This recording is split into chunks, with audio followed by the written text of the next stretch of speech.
news, today's news. CBS News on the Hour, sponsored by Progressive Insurance.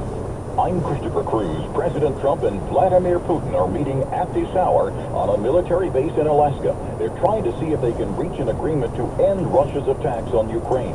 On the flight to Anchorage, Trump told reporters what he wants out of the summit. I want to see a ceasefire rapidly. I don't know if it's going to be today, but I'm not going to be happy if it's not today. CBS's Margaret Brennan is in Anchorage. He set this benchmark of a ceasefire. Now, he hasn't defined what that ceasefire would look like. Is it a full ceasefire, all fighting, freezing? Is it an aerial ceasefire?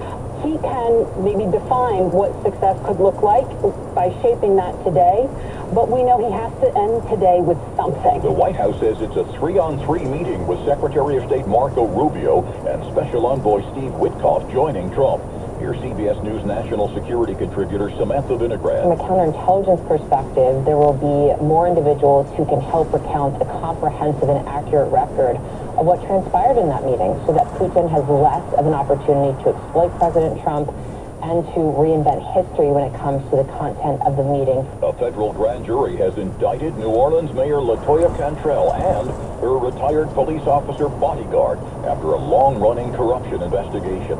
Here's acting U.S. Attorney Michael Simpson. They are charged with a series of fraud, obstruction of justice, and false statement offenses for their role in a nearly 3-year fraud scheme that we allege exploited their public authority and positions. Washington, D.C. officials were in court today asking a federal judge to block an order from Attorney General Pam Bondi naming an emergency police commissioner. Here's CBS's Scott McFarland. Washington, D.C.'s Attorney General has filed a suit against the Trump administration challenging this takeover of the D.C. Police Department. He calls it the greatest threat to home rule Washington, D.C. has ever faced. The NCAA is severely punishing the University of Michigan's football team for stealing its opponent's signs. The Wolverines will have to pay tens of millions of dollars in fines.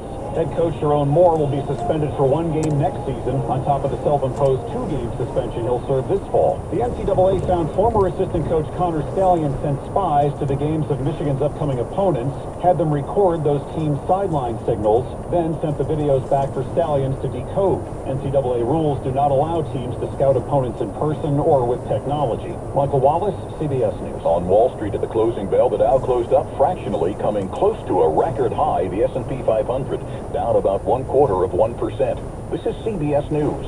Well, that's today's news. Today's news. I didn't hear any good news, did you? I didn't think so. I guess it's all about perspective. The glass is half full. Well, as always, I'd like to thank you again for coming along with me on these Dash Cam News adventures. You know the drill. Peace, love, and all.